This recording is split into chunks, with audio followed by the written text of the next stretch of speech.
Story 1. Before I was born, my parents had another son named Toby. He was their pride and joy, a blonde-haired, blue-eyed child who they always described as their little angel.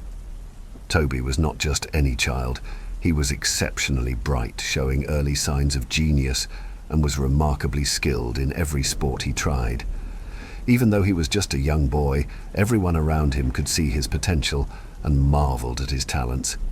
Tragically, Toby's life was cut short when he was only 9 years old. One cold winter day, he was playing hockey with his friends on a frozen lake. As always, he was excelling in the game, outpacing everyone else. Suddenly, the ice beneath him cracked and he fell into the freezing water. His friends, who adored him, rushed to save him without any regard for their own safety. Despite their desperate efforts, Toby disappeared under the ice and was never seen again. His loss left an immense void in my parents' lives. Years later, my parents decided to have another child, me. They named me Toby, after their lost son, in an attempt to fill the gaping void left by his tragic death. From a very young age, it was made clear to me that I was expected to live up to my brother's memory.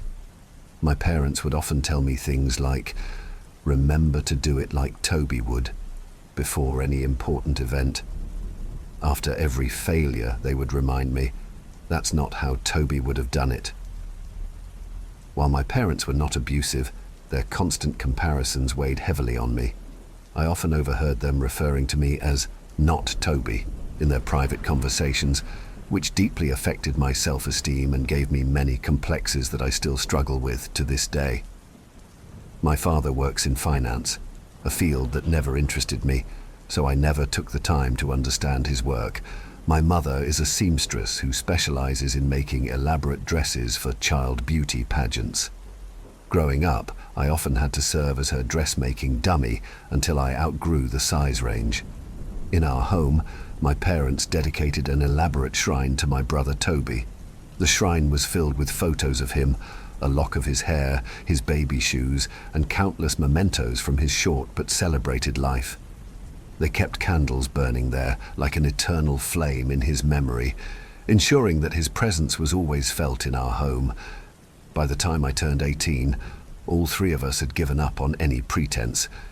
My parents no longer expected much from me, and I no longer tried to live up to their impossible expectations. I spent most of my time playing video games and hanging out at the local comic shop, escaping into fantasy worlds where, ironically, I still wasn't the hero.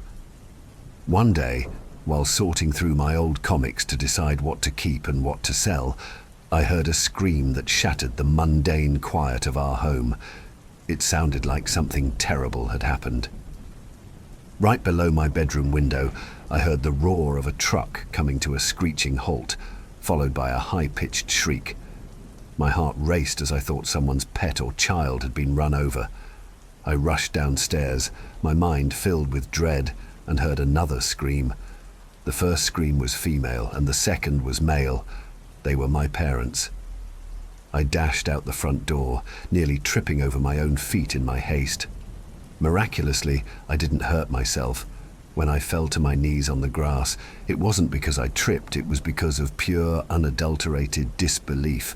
A huge white pickup truck with blacked-out windows and a strange knot icon on the side had stopped in our yard, leaving deep, muddy tire tracks behind it. The back of the truck was covered with a blue tarp concealing large, mysterious shapes. My parents were collapsed on the grass, clutching the pant legs of a tall man who stood over them. He wore denim jeans and a black shirt under a camouflage jacket with countless pockets. His hair was as golden as sunlight and his eyes were as blue as the sky. Immediately, I knew who he was. Toby, I whispered, my voice barely audible. All the resentment and bitterness that had built up inside me over the years vanished in an instant. I could hate a dead brother, but a seemingly resurrected one. I didn't know what to feel. The man, Toby, looked confused as he glanced in my direction. "Wait, who's this?" he said in a booming voice that echoed through the yard. My mother, her face buried against his boot, tearfully asked, "Who?" Without missing a beat, my father said, "That doesn't matter. What's important is that you're home." Toby, shaking off my parents who clung to his legs, walked over to me with a determined stride. "Do I have a brother?" he asked loudly, his voice a mix of astonishment and anger. "Yeah," I nodded as he effortlessly pulled me to my feet. "Any more brothers?" "Just me." "Sisters?"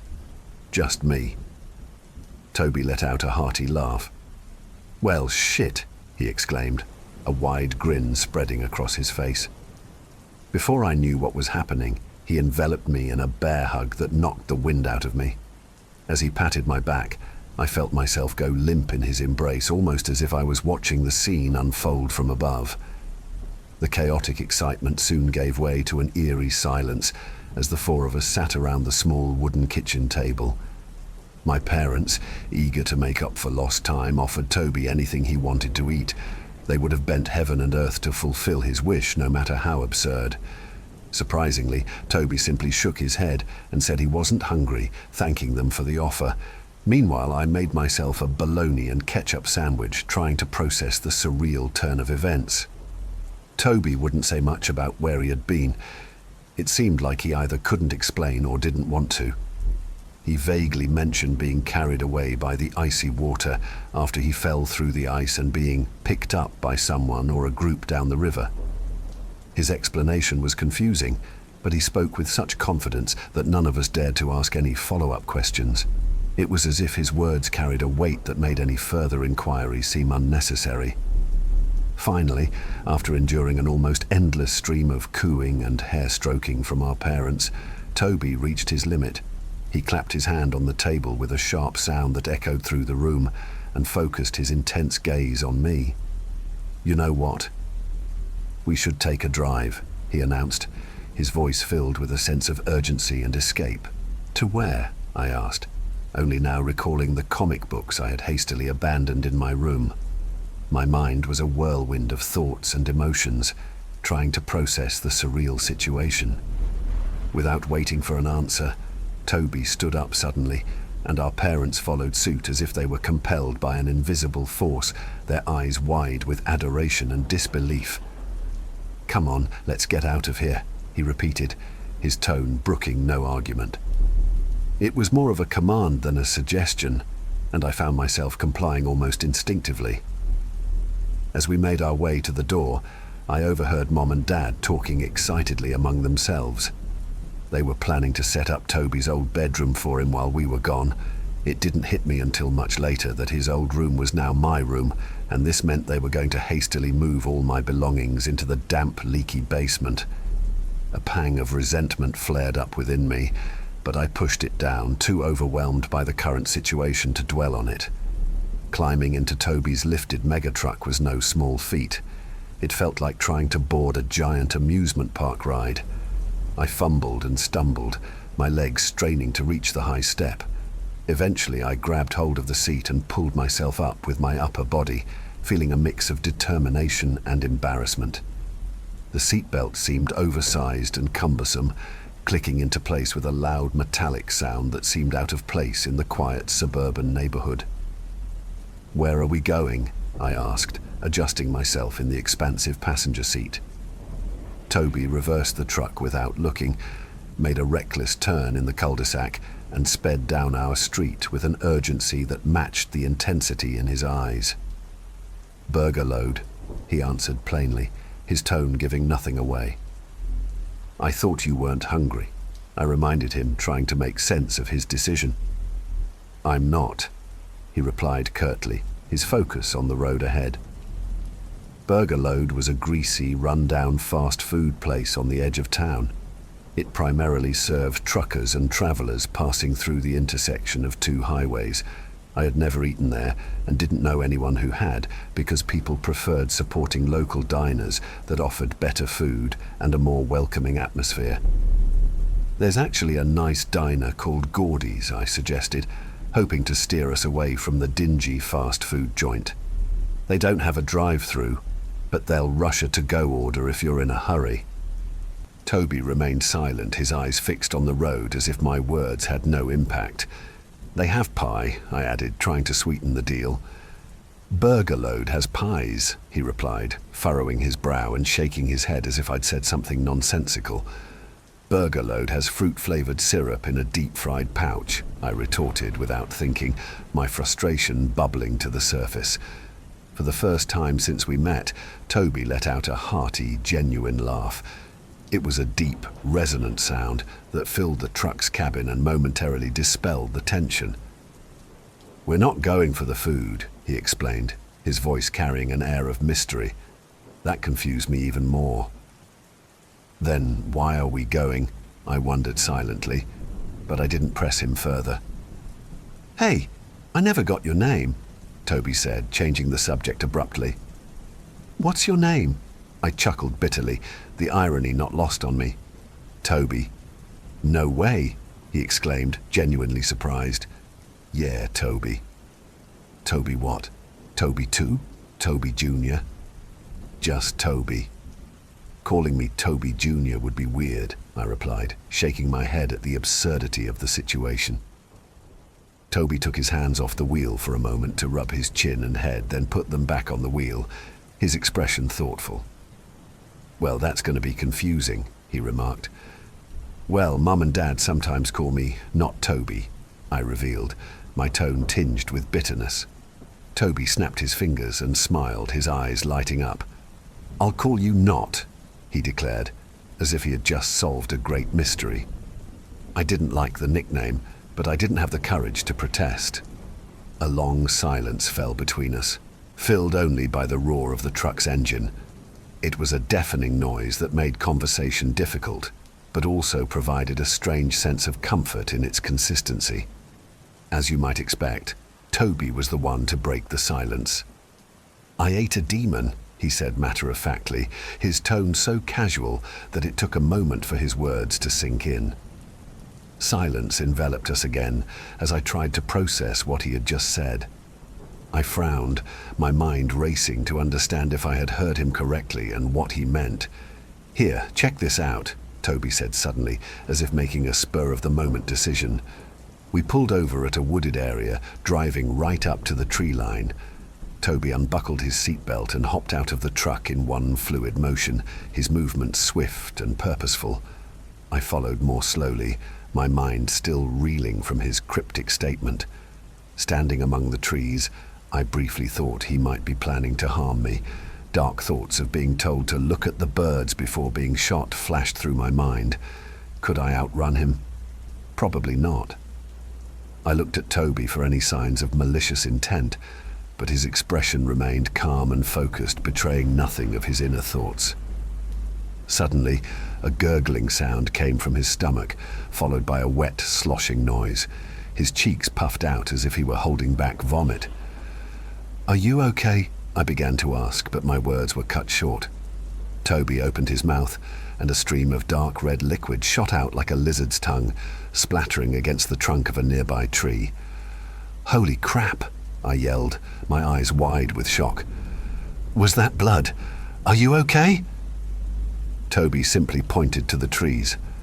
I followed his gaze and saw the bloody substance sizzling and burning through the tree bark like acid. I stared in disbelief at the tree, then at Toby, who casually wiped his chin with the back of his hand. He repeated, "Ate a demon," and headed back to the truck. No one else was around, so with shaky legs and a heart pounding in my chest, I climbed back into the truck. As we drove off, I heard a loud thud behind us. I turned to see the tree had fallen across the road, eaten through by Toby's strange vomit. "We'll get it on the way back," he muttered, his tone indifferent. I wasn't worried about the tree anymore. "So you're never hungry," I said, trying to wrap my head around Toby's bizarre statement. "Because I ate a demon," he replied nonchalantly. "Right," I muttered, still in shock. "How? What? What? What demon? When was this? Why?" Toby let out a tired sigh, as if explaining would take too much time and energy. "Not. There are 3 types of people," he explained. "People who hear stories, people who tell stories, and people who live stories. I'm not type 1 or 2. By the time we pulled up to the Burger Load parking lot, I was no closer to getting the image of scarlet-tinged, watery vomit out of my head. Toby hopped out of the truck with ease, and I followed suit, stumbling like an obedient dog eager to go outside. I never liked the Burger Load mascot, and I couldn't understand why anyone would. It was a grizzled old prospector wearing a burger helmet with a headlamp, holding a pick with a fork on one end and a spoon on the other. It honestly looked like a random mismatched creation from someone who couldn't think of anything better. The chain's motto, "Hit the burger load," also struck me as gross. It didn't remind me of the gold rush, it reminded me of taking a dump. Ding! The bell above the door rang as we walked in. The place was nearly empty, save for one trucker sitting toward the back. The emptiness made the place feel oddly imposing, like a greasy liminal space that smelled like stale French fries. It wasn't until I saw the lone guy at the booth that I realized there was only one commercial truck parked outside.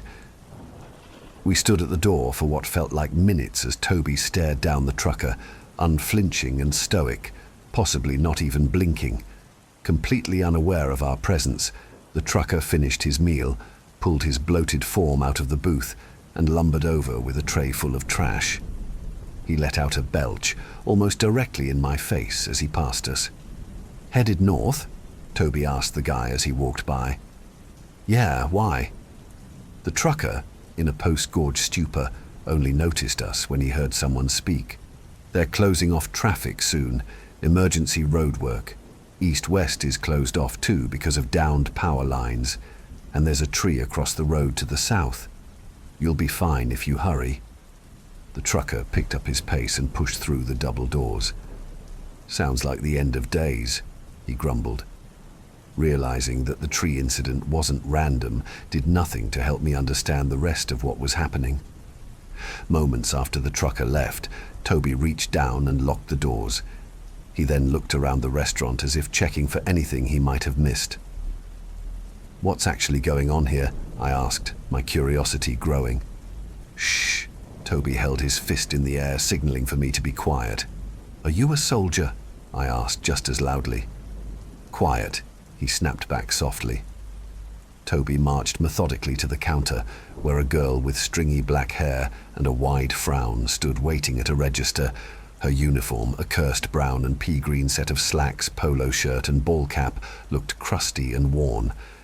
As she spoke, I couldn't help but notice that it seemed like she could probably fit her fist in her mouth. "Welcome. You've hit the burger load. How can I service you?" she croaked. "What do you want, not?" Toby turned to me, and I suddenly felt like a little kid put on the spot in front of adults. I looked up at the smeared and fingerprint-covered menu board above the counter. I wasn't any hungrier than Toby, but my stomach was full of bologna and bread, not the remains of an unknowable eldritch horror. One thing did look good to me, something I hadn't had in a long time. "I guess I could have a strawberry milkshake." A small, sly smirk played on the cashier's face. "Shake machine's broken." My shoulders dropped, and for some reason I felt genuinely disappointed even though I hadn't planned to be there that day. "Oh, that's damn. So you don't have any shakes at all?" I asked, my voice tinged with defeat. The girl's eyes rolled back a bit, and her smirk turned into a trembling smile. I glanced at the other kitchen workers, some in the back, one at the drive-through window, and another at a second register. They all seemed to be around the same age as the girl we were talking to, dark and brooding, with a trailer trash vibe. For some reason, they all seemed to take perverse pleasure in my disappointment. "Get him a minor meal," Toby barked. He seemed angry at the girl, and I wanted to believe he was defending me. However, the fact that he ordered a children's item didn't quite match that theory, especially since I was sure he called it a minor meal when the correct term was minor meal. I couldn't explain it, but it felt off. We sat down at the same booth the trucker had been in, and even after all that, his arse indentation was still in my seat. "What did you get?" Toby asked as I opened the minor meal box. "What do you mean?" You ordered for me, I replied with a snarky tone, making sure he knew I was at least mildly annoyed. Let's look it over. All right. I unpacked the box. Inside was a flat cheeseburger, a tiny carton of fries, and a plastic baggie with a toy inside. What's on the cheeseburger? Toby pried further. Groaning and shaking my head in annoyance, I unwrapped the burger, pulled off the bun, and showed it to him with a flippant flourish. The bun was torn and stale. The single burger patty had 1 dot of ketchup, 1 dot of mustard, a single half pickle slice, and to top it off, no cheese. Right, that lines up, Toby nodded. The fries? I dumped them out on the tray. My irritation turned to curiosity. What was this all about, if not to mock me? The fry carton was underfilled, despite being small. Some fries were brown, others were green, and there was an onion ring at the bottom. God, I hate onion rings, I scoffed. You're crazy then, Toby noted. Like you know, devil eater. Funny. What's the toy? I didn't want to admit it, but I was kind of excited to see what the toy was. At this point, it should come. It's no surprise that I'm a man-child. Less than a year earlier, I had bought the entire lineup of Zombionics toys on eBay because there was no chicken beef location nearby, and I had to have the complete collection. My breath was heavy as I opened the plastic bag containing the toy, not because I was hoping for something cool, which I was, but because Toby had made this whole process seem deathly important. Wow. I held the miniature action figure in my palm and studied it. A poorly sculpted little man with tiny legs, fat arms, and a crooked face. He was giving a thumbs up with each hand and wore sunglasses. I actually have no idea who this is. Toby leaned back in his chair and pulled out a gun from somewhere I didn't see. Right, he said in a cold, morbid tone. Whoa! I jumped up in my seat and held my hands out at him. I'm not that bothered by it. I'm not. It's fine. In fact, this food looks great and I love the toy. No one has to die. If I could have crapped myself in fear, I would have, but in that moment, I think my asshole disappeared into itself. Calm down, Toby growled. See, if you just said to calm down, maybe that'd work, I stammered. But then you threw the fuck in there, and that concerns me. Toby placed the gun on the table, and after a quick glance to see if it had been noticed by the staff, he leaned in and spoke quietly. Not. Have you ever heard of the CRP Institute? No. A dastitis? No. Toby frowned and, breathing in through his nose in the most "I don't have time for this" way anyone has ever inhaled, he gave in and told a bit of his story. The CRP Institute is an organization that deals with strange objects and creatures, Toby began to explain. Oh, like the... I started. Yes, like all the ones you've heard of. When I fell through the ice that day, nearly 2 decades ago, I wasn't rescued right away. I washed down the river, got caught on an old submerged shopping cart, and I stayed down there for about a week. Under the water. Under the ice and the water. I wouldn't call what I did screaming because there was no air in my lungs, but I was there for a hell of a long time. I wanted to die, but couldn't. It's a hell of a thing, wanting to die at 9. Toby picked up the gun again and clicked what I assumed was the safety. When some ice fishermen found me, they called 911. The people who showed up weren't cops or EMS. I sat back down, my mouth covered in shock at the revelation. It was the PCP Institute, I whispered. The CRP Institute, yeah, Toby corrected me. I've been like the property of a bunch of weird, nerdy science goofs all this time. They've tested me, run trials on me. Can't die, good at everything, never lose, even at games of pure chance. They call me CRP7422, the Golden Boy. Pretty quickly, they needed me so much that I started making my own rules. Bedtime, dessert before dinner, all dessert and no dinner. Sounds like a kid's dream. Yeah. I feel like I got suckered into it, though. I've been doing, I guess you'd call them, missions for them. Getting to do what I want, having adventures to distract me. I started to forget I had a past life, that I had family. When I got called out here, it all came flooding back, and I took an unapproved detour home. I don't know what to say, I mumbled. Toby popped out of the booth and started walking back to the counter at a steady pace. I barely had time to follow. Don't say anything at all, just help me kill this thing. Hearing those words, I strongly considered unlocking the front doors and running as far as possible. Did you enjoy your meal? The grim cashier asked sarcastically. Number, it was awful, Toby shouted, pointing the gun directly at her face. Instead of being scared, the cashier rolled her eyes back, smiled, and quivered at his words. Dastatus. Toby turned to look at me. Disappointment demon. He said this as if I would understand. With one sweep of his arm, Toby grabbed the girl by her neck, lifted her in the air, slid her across the counter with an audible squeak, and threw her into the dining area.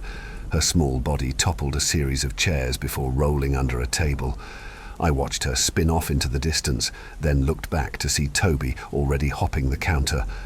Demon fuckers! He shouted in blind rage. 2 employees moved to stop him, grabbing his arms to restrain him. But 2 small emo girls weren't much of a match for a life-size G.I. Joe. Just as they grabbed him, he swung his arms together, bashing their heads. All the while, the employees never lost their blank, blissful expressions.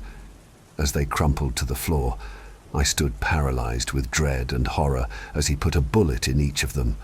The sound of the gunshots hurt my ears despite being several feet away. More shots rang out as Toby went into the back. I could only see the top of his head over the equipment at times, hearing clattering, crashing, and the wet crackling. Sound of bones breaking, punctuated by the occasional gunshot, and Toby screaming demon fuckers at the top of his voice. It went on forever, like when an injured animal keeps hanging on to life despite its death being inevitable. Fighting, clattering, fighting, smashing, fighting. I covered my ears and wished for everyone working there to die already, just so the spectacle would end. When I couldn't hear the bangs through my hands, I pulled them away from my ears and waited. Everything was eerily silent except for the beeping of a timer on a deep fryer. Come on, I heard Toby's voice next to me and nearly jumped out of my skin.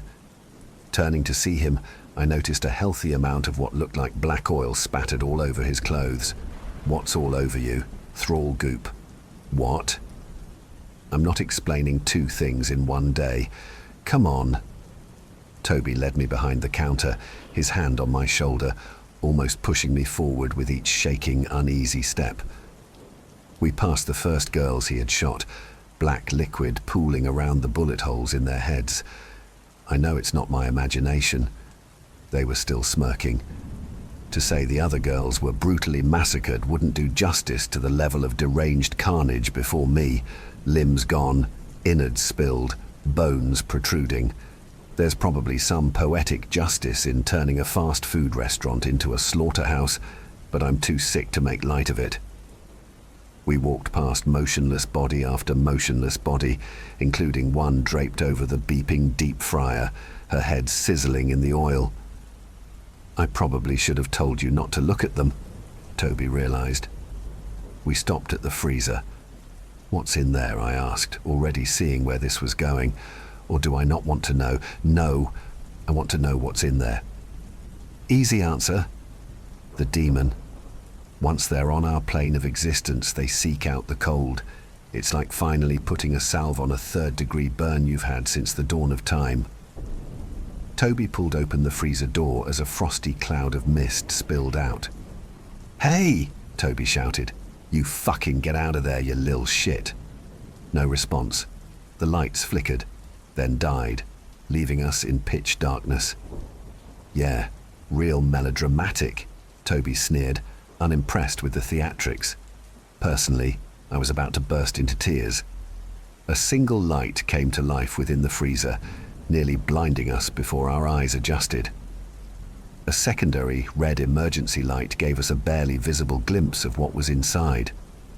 Sitting in the center of the freezer, on a throne of burger patty boxes, was a grizzled old miner in a burger helmet with a headlamp, now shining directly on us.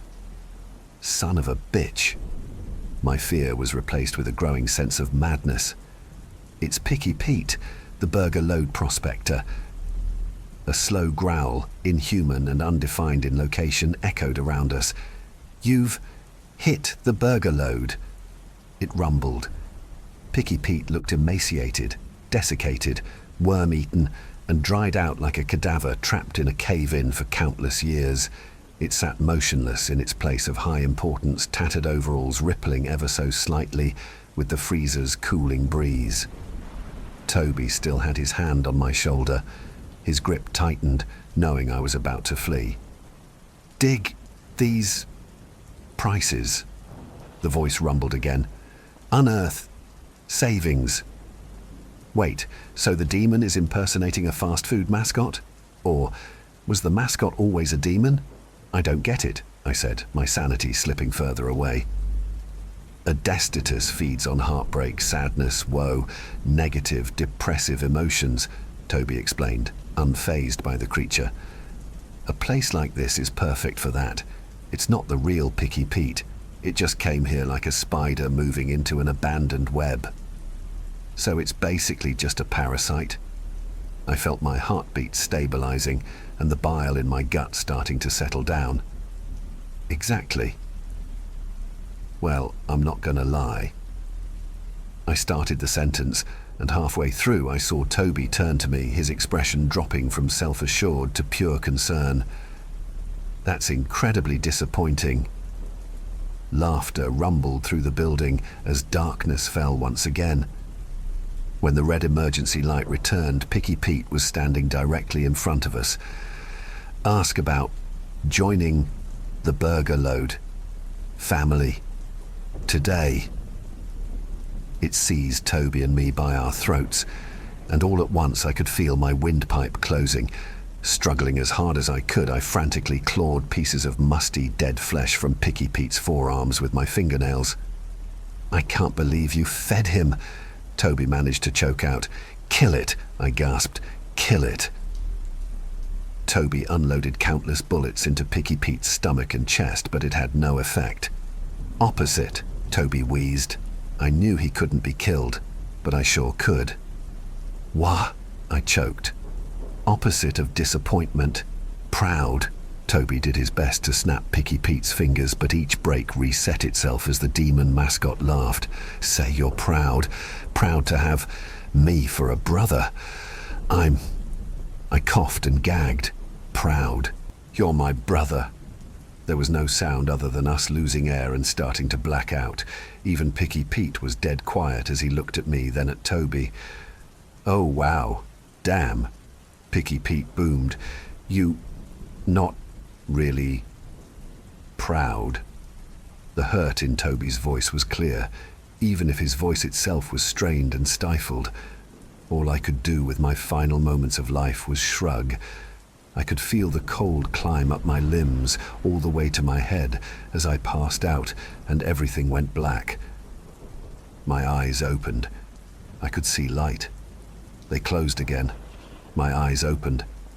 I could see a pair of old mining boots. They closed again. My eyes opened.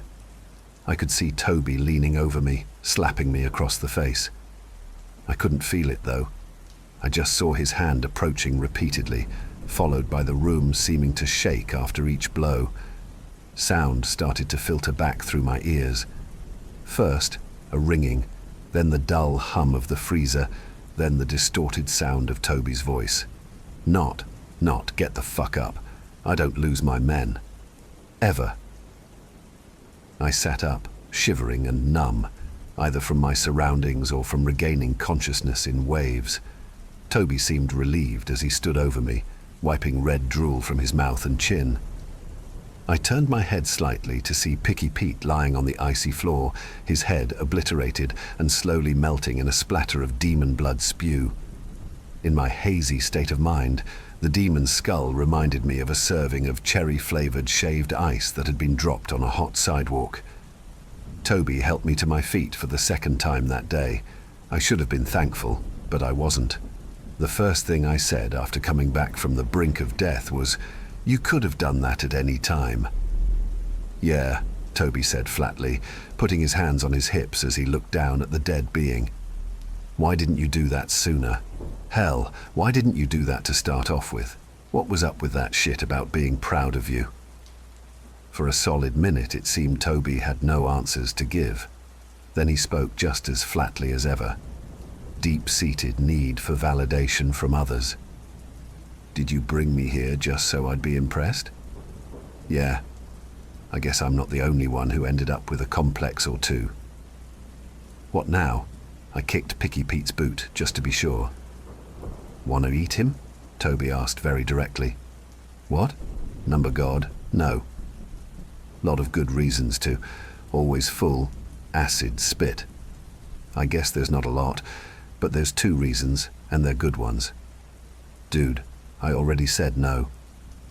Yeah, not everyone has the stomach for it.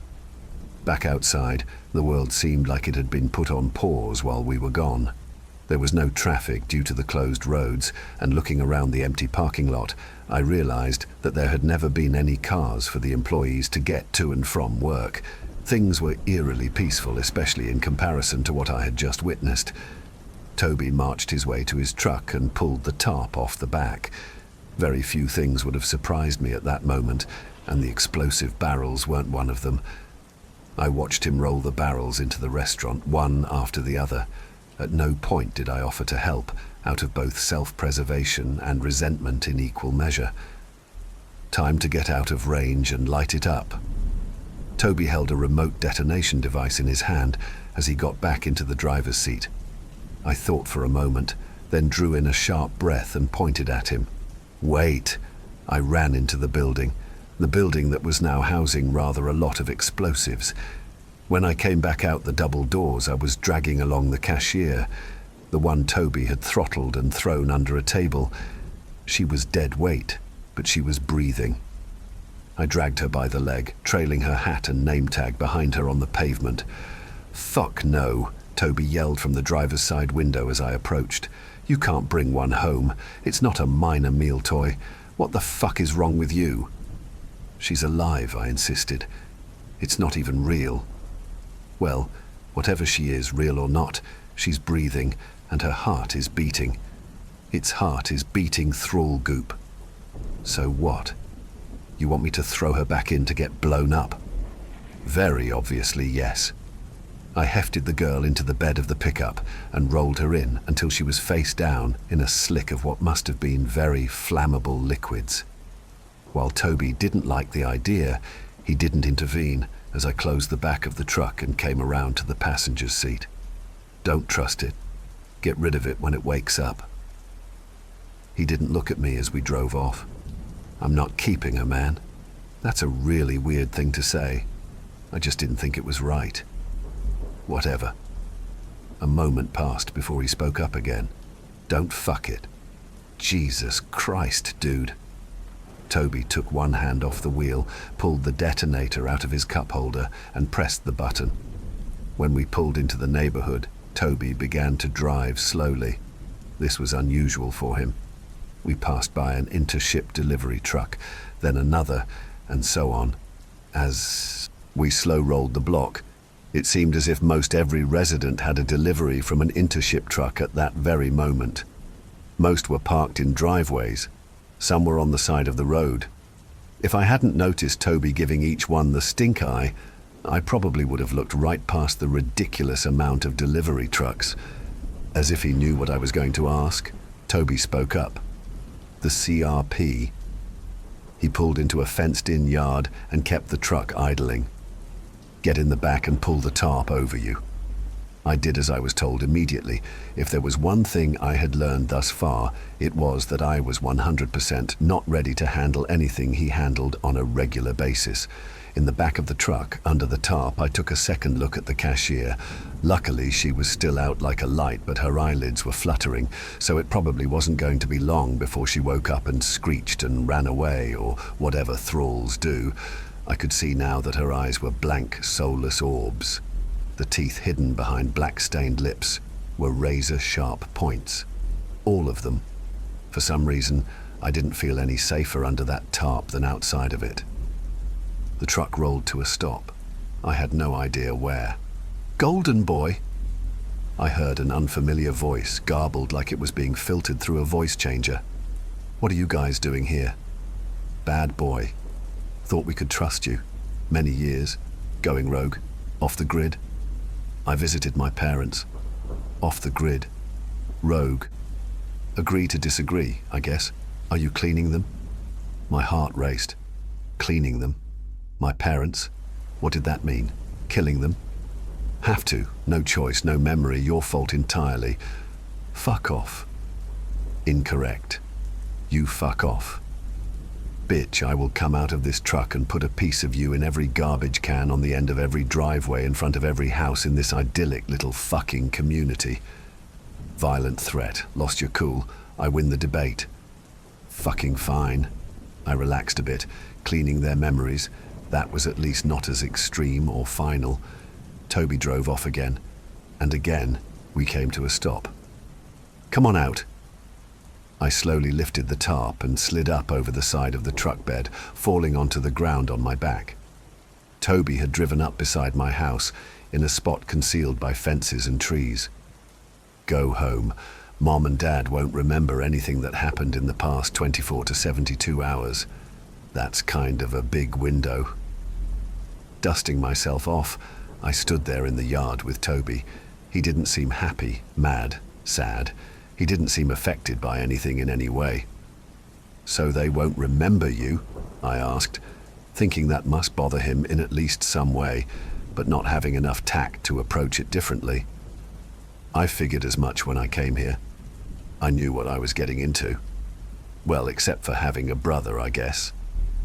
"I'll still remember you, right?" "Yeah. The CRP doesn't know who you are." "I guess it's good I never amounted to anything." I laughed. Toby nodded, unironically agreeing with the statement. He then gestured to the truck bed. "Get that piece of shit out of my truck." He hopped back behind the wheel as I rolled the cashier onto the ground with a heavy thud. "Since you're keeping your memory," he called out as he made a wide turn, eating up the grass again, "you'll remember not to fuck it, right?" As Toby peeled out and drove away, I flipped him off. But yeah, later that evening she woke up, screeched, and ran away. No one remembers Toby showing back up. My parents don't remember seeing him. The neighbors don't remember him revving his engine. He essentially went back to being deceased as far as anyone other than me is concerned. My parents aren't sure why my bedroom is full of Toby's things again, all meticulously placed just as he left them 18 years ago. They don't know who tore up the lawn, and they're confused about where exactly the past few days went. I told them they're just getting old and probably have early onset dementia. When I think back to Toby's visit, I no longer hate my dumb dead brother. I dislike my dumb living brother. I guess that's probably how most people feel about their siblings anyway. This is pretty much all I have to say about everything that happened on that day. Story 2. My name's Adam. I'm 18 and a senior in high school. I always felt something was off about Hallowville. Over the past year, about 5 people have disappeared. Anyway, my Aunt Brandy is somewhat estranged. She left right after some accident during her summer before college. I met her once growing up at my grandma's funeral. She didn't talk. We never really had a relationship, so I was a bit confused when a letter from her appeared in an envelope addressed from Vanderbilt. I'm posting this here because I don't know where else to go. I'm not sure what this means for my family or friends, but as soon as I get my diploma, I'm leaving this town. I didn't deserve what happened to me. I know that sounds selfish, but really I wouldn't wish it on anybody. Besides the injury, I was seeing things. For weeks, I felt like reality was slipping away. The lines between what was real and what was in my head blurred over the years. You know, I could hardly wait to leave this small town. Don't get me wrong, Hallowville is a cute little dot on the map, but after living there for 17 years, I was ready to go. I didn't have dreams, I had plans. I was going to graduate as valedictorian out of 72 students, then go to Harvard and study law. Once I had enough money, I planned on moving my family to Massachusetts with me. This all happened in 1998, so you'd think I wouldn't remember the details, but I remember everything. My memory may be jumbled, but I can still feel the saw's jagged edges cutting through my skin and the vibrations going through my body as the metal hit my bones. It was the summer after my senior year. I had already been accepted into Harvard, and I was just trying to save up as much money as I could. Even then, renting an apartment out of state was a huge hassle. Besides babysitting, walking dogs, and mowing lawns, I had a steady job as a host at the only restaurant in town, Timberwolf Lodge. "Heather, can you seat this next family?" I asked the curly-haired blonde girl.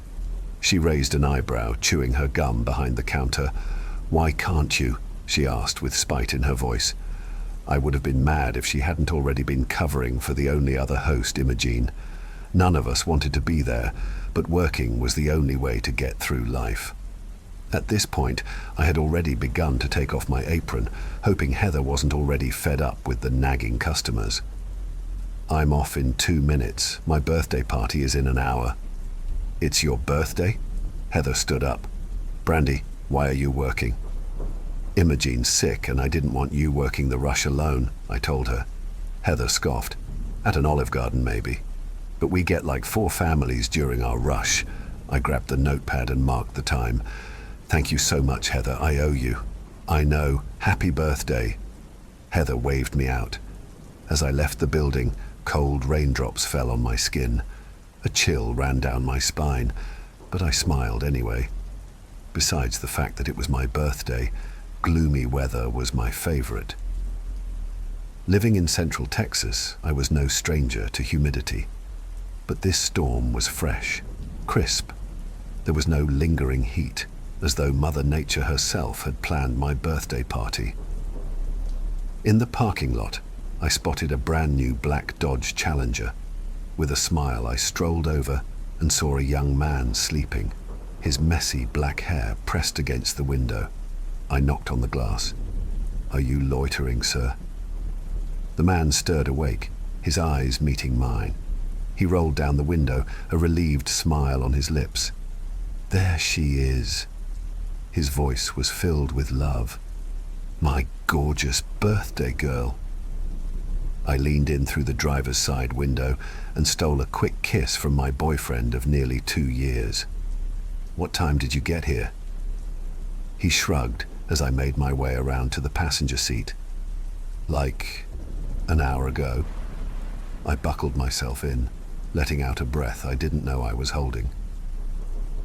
"We should be home with enough time to get dressed and set the table if Angie hasn't yet.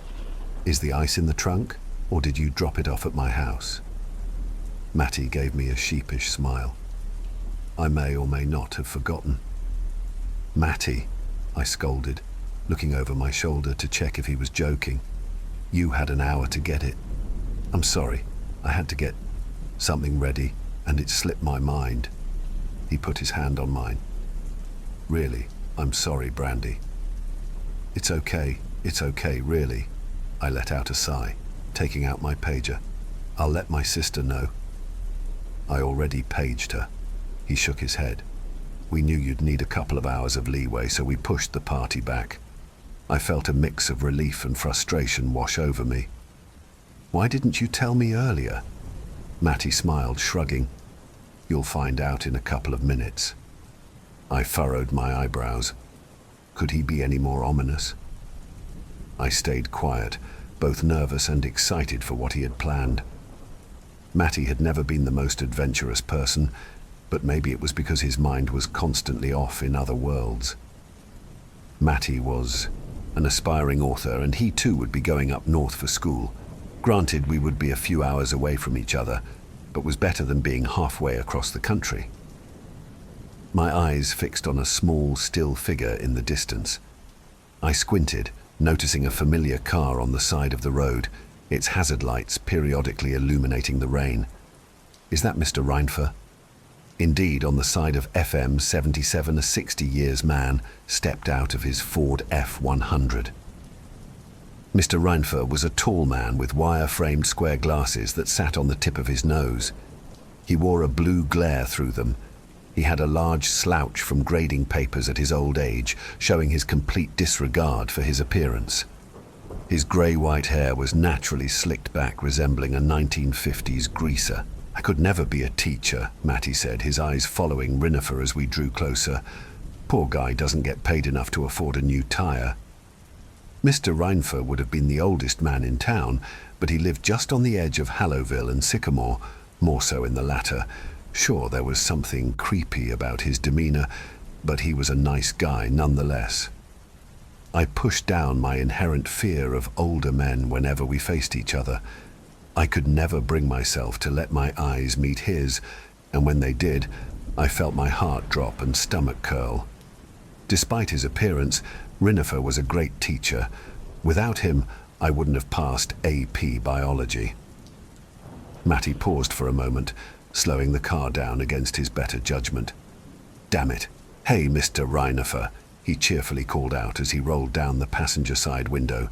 "Need some help?" "Matthew?" Rinifer greeted us with a hint of embarrassment in his voice. He cleared his throat. "I think I'll be okay." "Are you sure?" I asked. "Wouldn't you want to wait out the rain?" Rinifer was a stubborn old man, but surely he wouldn't risk his safety for his pride. "I'll be okay, Brandy. The rain is on my side." Okay," Matty nodded. "Bye, Mr. Rinifer." I just smiled and waved, rolling up my window. I furrowed my eyebrows and looked at Matty. "Do all old people talk in riddles?" Matty shrugged. "The man's ancient. He probably invented riddles." I shifted back in my seat, looking out the right-hand mirror. Mr. Rinifer was resting against his car, his face tilted up towards the clouds. What a weird guy. "Freak," I chimed. "You're the one who wanted to stop," Matty reminded me, laughing. I pursed my lips as the old teacher disappeared from view, the rain blurring his hazard lights. I hope he'll be okay. I wish we knew someone to call for him. "I'm sure he'll be fine. Now close your eyes," Matty told me, slowing down. I didn't bother objecting, my trust completely laid in his hands. I let out a breath as I heard Matty's panicked rustling beside me. "You okay?"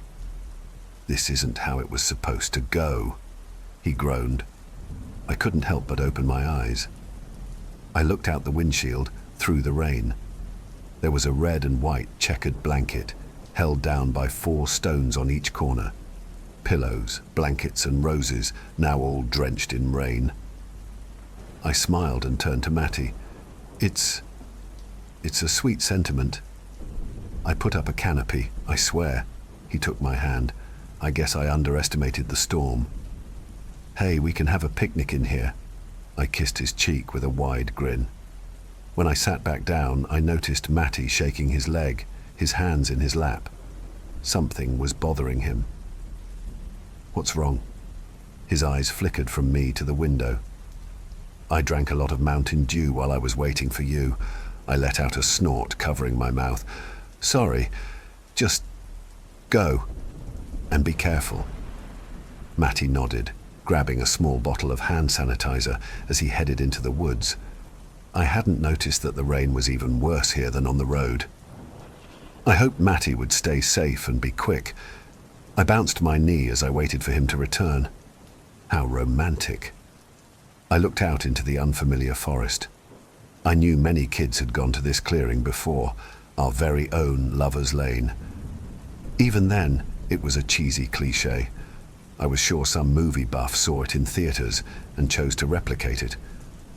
After some time, I averted my gaze in the direction Matty had gone. I looked at my watch. It had been nearly 10 minutes since he had left. Scenarios played out in my head, unable to see the tree that Matty disappeared behind. I rolled down the window, squinting my eyes to make out silhouettes in the rain. I thought I saw a figure about Matty's size. "Matty?" I called out, but there was no response. After an internal argument against my better judgment, I let out a breath and opened the car door. The wind whirled around me, whipping heavy rain into my face. With a groan, I continued into the woods, looking back at the sanctuary of the car behind me. A part of me was rationalizing why Matty was taking so long, but my anxiety got the better of me. My steps were heavy, mud already forming on the earth's surface beneath me. I walked deeper into the woods and found something odd. At first I thought it was a cabin, but upon close inspection, it appeared to be a tight-knit ring of trees acting as a barrier. I circled around the trees looking for some sort of entrance. I found a thick set of vines that, though heavy, could be pushed back to walk through. I stepped through the vines, the atmosphere instantly shifting. Though the rain was dense and the wind was strong, it seemed as if this ring of trees was in an entirely different space altogether. I could still see the dark clouds above, but the leaves were so tightly packed together that rain only trickled in certain spots. I furrowed my eyebrows, unable to fully comprehend the setting laid before me. A well, a wishing well with a square stone base. The top of the roof was at least 6 feet high, and when I got closer, I realized why it was so big. A metal trapdoor was open, revealing steps leading downward into a dark abyss. I focused my eyes, the faint glow of flickering candlelight at the bottom. I felt my heart drop at the eerie sight. "Matty!" I called down. The wind and rain stilled. A sinister silence plagued the clearing.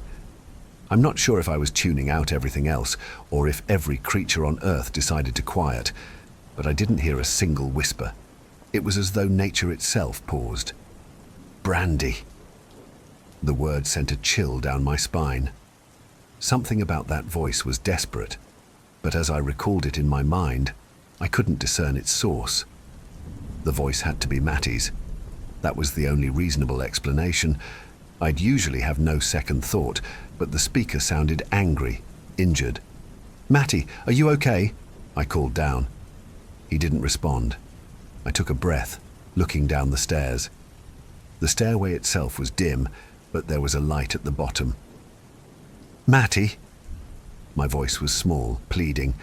I was waiting for him to run up the stairs, laughing at his sick and twisted attempt at comedy, but he never did. I heard a loud, ear-splitting screech. I let out a groan and ran back to the car, grabbing a flashlight. As I shut the door, a wave of regret washed over me. I had left the keys in the car. I reached my hand through the rolled-down window, opening it up from the inside. The alarm suddenly blared in my ears, the hazard lights flashing, momentarily illuminating the heavy drops of the downpour. I frantically pushed the unlock button, but the alarm would not stop. With a noise full of frustration and anxiety, I ran back to the ring of trees. I pushed past the vines, the sharp leaves leaving paper-like cuts on my arms as I shielded my face. I swallowed and turned on the flashlight as I approached the well. I looked down, illuminating the steps below me. The stairs were made entirely of stone, its creators not bothering to smooth the jagged edges down. I carefully stepped down, my every movement echoing through the hallowed tunnels. As I neared the bottom, I realized the flickering I saw was from the many sconces lining the stone walls. I looked around, pointing my flashlight through the dimly lit hallway. I noticed a nearby archway leading to a room lit by a white light. As I approached the room, the scent of bleach and other chemicals burned my nose. I brought my hand to cover my mouth and nose as I entered. It was another tunnel. This one was wider and lined with metal doors on either side. I brought my flashlight up, trying to see the end of the tunnel. Before I could spot the end, I felt a pair of hands wrap around me. I struggled in the sudden grip, every defense mechanism kicking in. A cloth was brought to my mouth, and I tried my best to hold my breath, but my body acted against my wishes. I took in a deep, deprived gasp for air, the ancient stone around me disappearing completely. When I woke up, I couldn't move. There were no restraints, but some invisible force was locking me down onto the icy steel table beneath me. There was an immense pressure plaguing my entire body, particularly my chest. I could barely breathe because of a burning sensation in my throat. Steps echoed in the empty halls. My head reeled, as I tried to turn my head to see where the noise was coming from. The air became thicker as my breath became rapid. I was stuck in a body with total loss of control. The steps became louder, and I heard it again, the screeching. It wasn't until then that I realized it was the thick metal door. I tried to scream, but the burn in my throat worsened. Hot tears trickled down either side of my face like melting candle wax. I felt like I was breathing through a piece of cloth. No amount of pleading or deep breaths could calm me down. I knew I should have steadied my breath, but there was no point. I was going to die on that rusty operating table. The footsteps came to a stop right beside me, just out of my peripheral vision. The sound of a drill drowned out my thoughts as the figure dressed in white walked down to my hips. He looked me in the eyes, and though his mouth was covered with a surgical mask, the manic crinkle in his eyes gave away his true level of lunacy. When the saw first touched my skin, I thought that maybe he was just bluffing, a sadistic sort of play date. But when he broke skin within the very first slice, I knew that this was no joke. People say that your adrenaline spikes when in danger, so that you do not feel pain as intensely. But I felt it. I felt every single movement in that jagged, rusty saw. I wanted so desperately to scream, to cry, to plead, to do anything. But the possibility simply wasn't there, the fire in my throat roaring over any attempt at noise. I settled for muffled groans as the saw went deeper and deeper into my thigh. My breathing didn't even hitch. I couldn't control it. The pain was gut-wrenching, and I could do nothing to stop it. I couldn't stop it. As the saw touched my bone, I saw stars. I felt my body twitch, and I passed out once again. When I woke up, I felt a burning sensation around my left thigh. I reached out, my arms finally obeying my command. My hand touched the cold metal table, so I felt around my thigh only to find nothing. My heart sank, nausea plaguing my body. My entire left leg below my mid-thigh was gone. The room was still, the air thick with the scent of metal and bleach. I was gaining consciousness faster this time, the aching pain from my leg shooting up my entire body. I reached out towards the scalpel on the table, the smallest sense of safety and hope rushing over me. But the cart rolled away, and the figure of the surgeon came into view. He was carrying my leg, my fucking leg. I saw it sit stiffly in his arms, a stolen trophy. He set it down on a metal table, grabbing a nearby rusty wheelchair.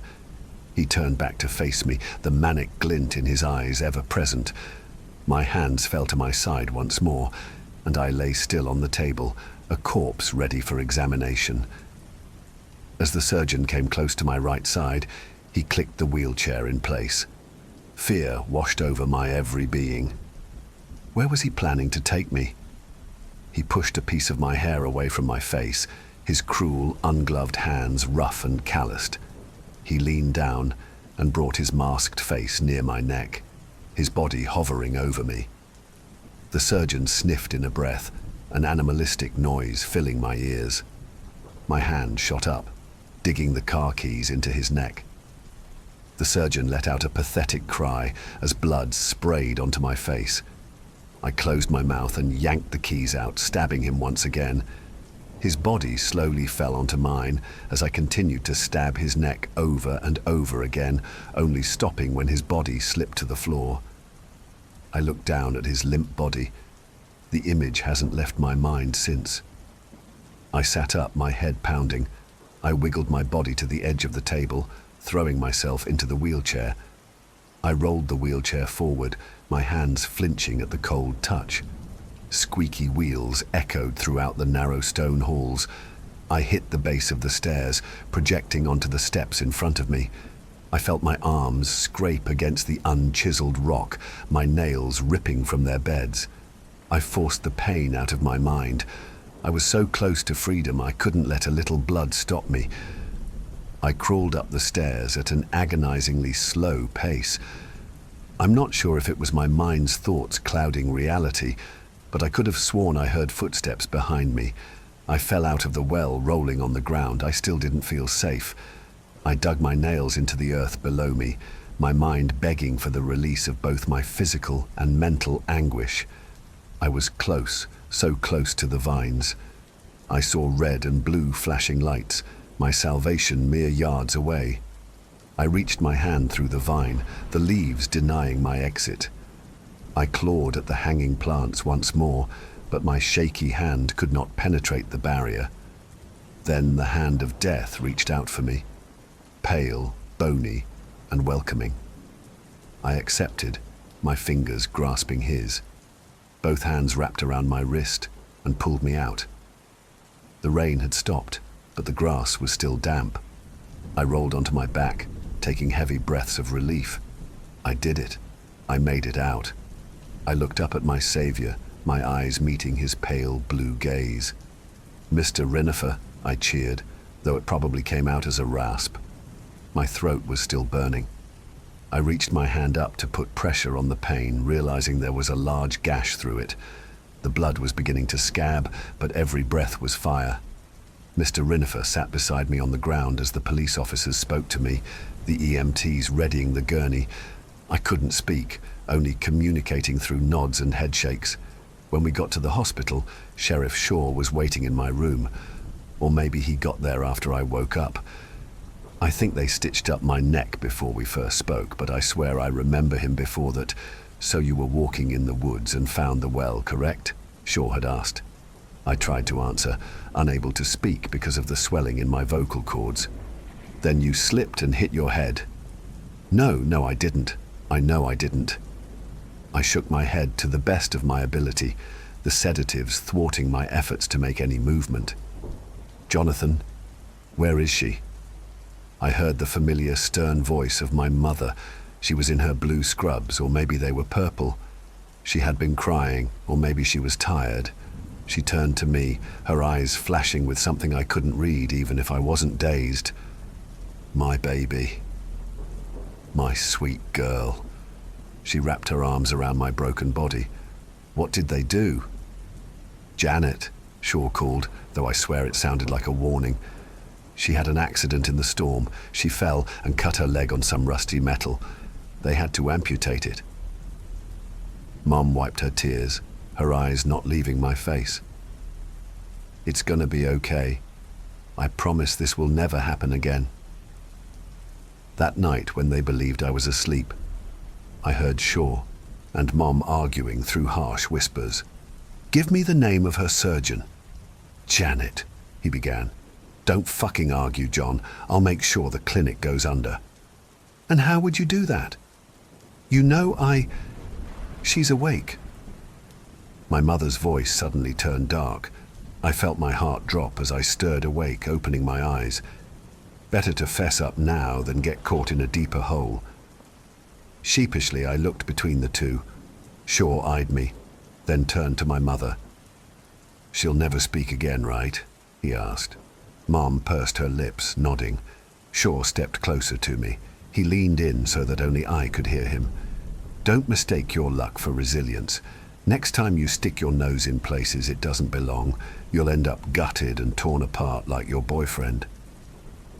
I couldn't control myself. No amount of physical pain I endured that day compared to how tightly my heart twisted at the mention of Mattie's death. I leaned over the bed and threw up onto the ground beside me, tears streaming down my face. I never did speak again. Not to the police, not to Mom, not to your mother. I didn't end up going to law school, instead settling for being a stenographer. I'm writing to you because I don't know who else to trust. Adam, it's happening again. I know you've had peers go missing. I've read it online. I don't know exactly what Shaw was covering up, but I can't let you become his next victim. Your mother. I love Angela, but I think Mom shared a little more with her. Something that has to do with the surgeon. It may not be the same person, but it's happening again. Keep your eyes open and your friends close. Remember, as soon as you graduate, you have an open invitation to Massachusetts with me. Don't tell anyone, not until your plane has landed. Good luck, Adam.